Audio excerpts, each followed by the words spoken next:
দিলেই হয়ে যায়। টিভি 6 মাস মানে কেটে সাথে নতুন কাল 8টা এর ওপরে পছন্দ করি ভাবে ক্লিন একে তো করে পুরো ব্যাপার। আমার নতুন একটি ব্লগে আপনাদের সবাইকে স্বাগত জানাই। কেমন আছেন আপনারা সবাই? আমি তো ভালোই আছি। আজকের বারটা হলো বৃহস্পতিবার, ঘড়িতে এখন সময় সকাল 8টা মতো। সায়ন্তন অফিসে গিয়েছে আর আমি এখন আমার ব্রেকফাস্ট নিয়ে বসবো ভাবছি। আজকে আমার ব্রেকফাস্টে আছে চিয়া সিড, চা, ব্রেড, খেজুর। আর আজকে একটা সুন্দর রোদ উঠেছে। কালকে আমাদের ঘুরতে যাওয়া, তার জন্যে বেশ অনেক কাজও রয়েছে। সব থেকে ইম্পর্টেন্ট কাজ হলো লাগেজ গোছানো, যা অলমোস্ট অনেকটাই কমপ্লিট, তবে এখনও টুকটাক বাকি রয়েছে। চলুন খাওয়া দাওয়াটা সেরে নিই, তারপর না হয় বাকিটা দেখা যাবে।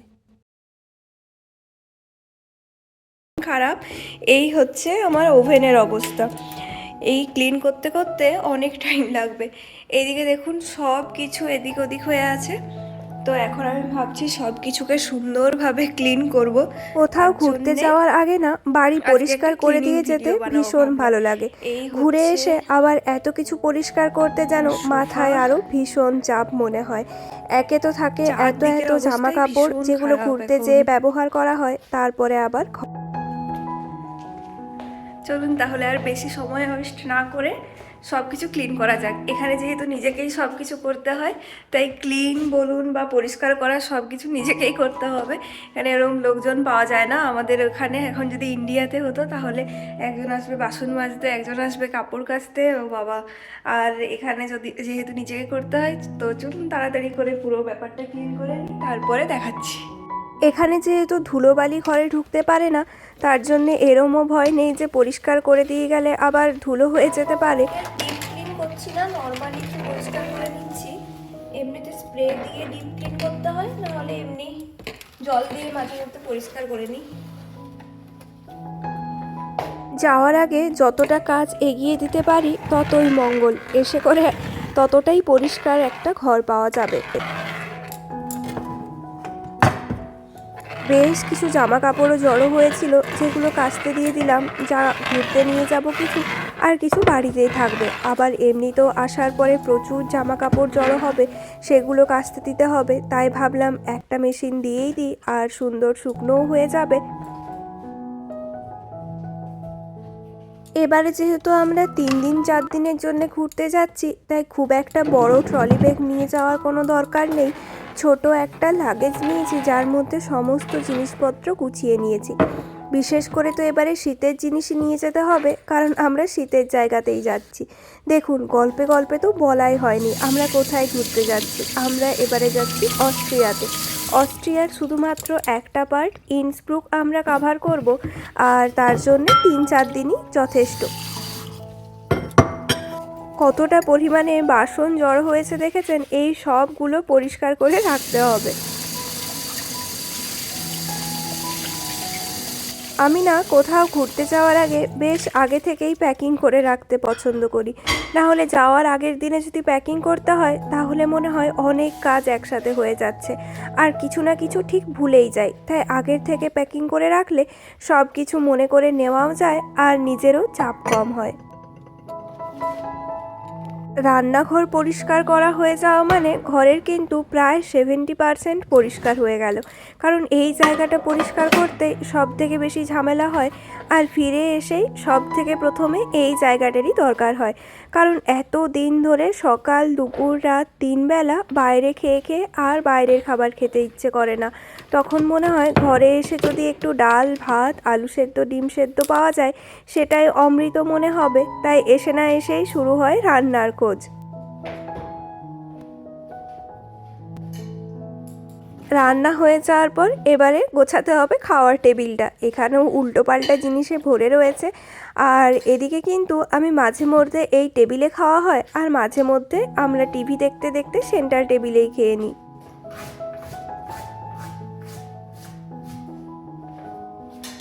ঘুরতে যাওয়ার সময় এই নোয়া আর আংটি পরে যাবো বলে বের করে রেখেছি, তো সেটা আর পরা হয়নি। দেখুন এখানেই পড়ে রয়েছে, যদিও এখানে পড়ে থাকলেও কোনো অসুবিধা নেই, কেউ আসেও না, আর কোনো জিনিস এদিক থেকে ওদিকেও যায় না। টেবিলের ওপরে সস মায়োনিজ সব ছিল, সেগুলো ফ্রিজের মধ্যে রাখলাম। টেবিলের ওপরে সল্ট, সুগার, জোয়ান এগুলো রাখাই থাকে, খাবারে যেরকম প্রয়োজন মাঝে মধ্যে মিশিয়ে নেওয়া হয়। টিভি ক্যাবিনেটটা কিন্তু ভীষণ সুন্দর লাগছে, কেন বলুন তো? ওই যে দেখুন সাদা অর্কিড ফুটেছে, প্রায় 6 মাস পরে গাছটাতে ফুল এসেছে, আর এত সুন্দর লাগছে। ঘরে যদি একটু সতেজ তাজা ফুল থাকে না, তাহলেই মন সত্যি সত্যি ভালো থাকে, দেখেই যেন অন্য রকমের লাগে, মনে হয় ঘরে একটু ছোট্ট প্রাণ আছে। আর এই দিকে দেখুন, আজকে ভাবছি এই সোফার কাভারটা কাচতে দিয়ে দিই, কারণ এখন যেহেতু ওয়াশিং মেশিনটা একটু ফাঁকা আছে, তো দিয়ে দিলে সুন্দর পরিষ্কার হয়ে যাবে। আর আসার পরে এত জামা কাপড়ের মধ্যে আর দেওয়াই হবে না, আজকে আর কিছু কাভার দেবো না, কুশানগুলো দিয়ে দিই। এখানে একটা ভীষণ সুবিধা, এখানে যেহেতু ধুলোবালি একদমই নেই, তাই ঘর জাস্ট ভ্যাকিউম করে দিলেই হয়ে যায়, আলাদা করে মোছার কোনো প্রয়োজন হয় না। প্রায় 2 বছর হলো আমরা এখানে এসেছি, এখনও একদিনও ঘর মোছা হয়নি। ভাবতে পারছেন, আমাদের ওখানে তো দিন দুবেলা ঘর মোছা হয়। এই দেখুন ওর অফিস টেবিলটা, আর যেখানে জিনিসপত্র খুব একটা বেশি নেই, একটা 5 ইউরোর নোট পেলাম। আজকে যেহেতু ও নেই, তাই একটু পরিষ্কার করার সুযোগ পেলাম, না হলে ওই করে নেয়। আমি খুবই কম মাঝে মধ্যে আসি এদিকে। আমার পুরো ঘর ক্লিন করা ডান, আর এই হচ্ছে তার ফাইনাল লুক। চলুন দেখাচ্ছি আপনাদেরকে। এখানে যে লাইটটা বাড়াতে হলে এটা ঘোরাতে হবে, কমাতে হলে এটাও ঘোরাতে হবে। চলুন দেখ। এই হচ্ছে কিচেন, আর এখানে আমি দইটা বের করে রাখলাম। এটা না ব্লুবেরি ফ্লেভারের দই, একদম ডেজার্টের মতো। দুপুরে জাস্ট খেয়েছি, তারপরে বেশ একটু মিষ্টি মিষ্টি খেতে ভালোই লাগবে। আর এই হচ্ছে আমার বাসনের ঝুড়ি। এরপরে এটা হচ্ছে আমার ঠাকুরের জায়গা।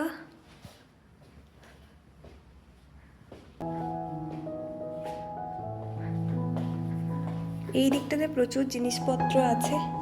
এই হচ্ছে টেবিল, এই হচ্ছে বসার জায়গা।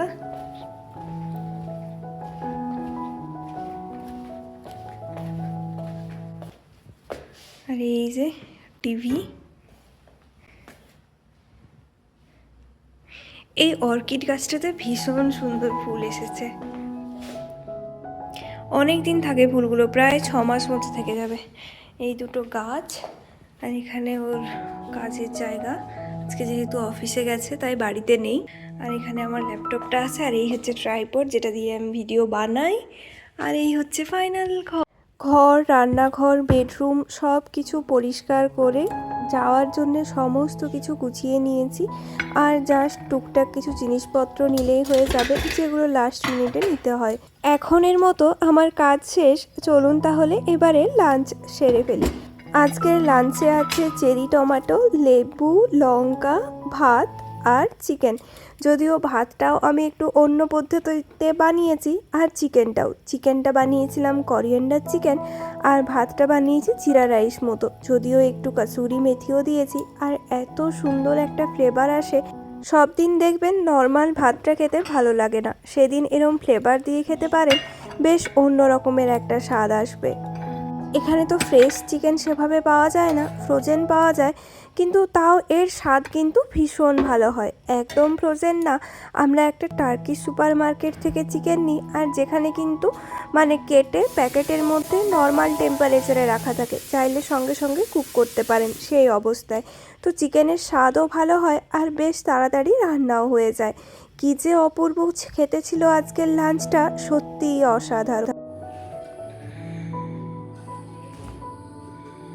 ঘড়িতে সময় বিকেল 5টা মতো। আমি টিভিতে একটু ভগবানের গানই চালিয়েছি, মাঝে মধ্যে শুনতে ভীষণ ভালো লাগে। আর ওর ওইদিকে আসার সময়ও হয়ে গিয়েছে, এখন ঘড়িতে সময় বিকেল 5:30।